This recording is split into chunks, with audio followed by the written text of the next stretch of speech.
খেতে দেয়নি, আমি ওর ছেলেকে হরলিক্স খেতে দেব না।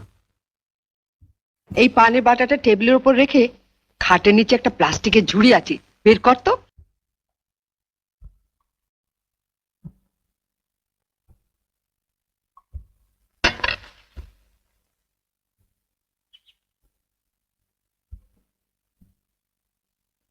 বস। জানিস, বাজার থেকে আপেল আনিয়েছি, শরীরটা এত দুর্বল লাগে। ওই হরলিক্সটা তুমিও খেতে পারো মা। হ্যাঁ, প্রত্যেকদিন রাত্রিরে 1 গ্লাস করে হরলিক্স করে খাবো। হ্যাঁ, আর বানাতে দেবে বৌদিটাকে। তবে একা খেও না মা, বাবাকে একটু দিও।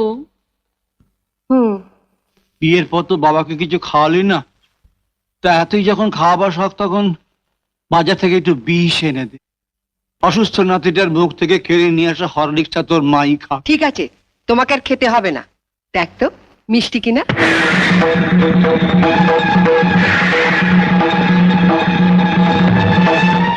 এটা কি হলো?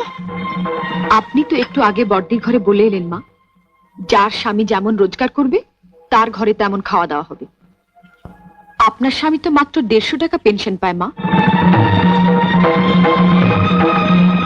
আপনার যদি এতই ফল খাবার শখ হয় মা, বাবাকে বলুন না রোজগার বাড়াতে। নয়তো এর পরেও যদি আপনার ফল খাওয়ার শখ হয়, তাহলে বাজার থেকে 20 পয়সা দিয়ে কুল কিংবা পানি ফল এনে খাবেন, কেমন?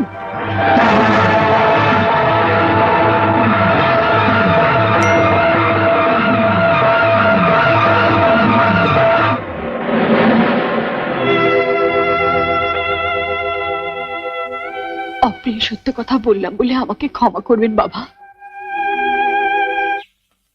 কি গো, তোমার সামনে আমাকে এমনি ভাবে অপমান করে চলে গেল, আর তুমি কিছু বলবে না? হ্যাঁ বলবো, বলবো, নিশ্চয়ই বলবো। আজ আমি ভগবানের কাছে প্রার্থনা করে বলবো, হে ভগবান, বাংলার ঘরে ঘরে দজ্জাল শাশুড়িদের শায়েস্তা করবার জন্য ছোট বউয়ের মধ্যে একটি করে বউ পাঠিয়ে দিও। যদি আমাদের ভিডিওটা ভালো লাগে তাহলে লাইক করুন এবং চ্যানেলটাকে সাবস্ক্রাইব করে দেবেন। বাই। যা আমাদের ভুল হয়েছে। এটা কি হলো? আপনি তো একটু আগে বড়দির ঘরে বলে এলেন।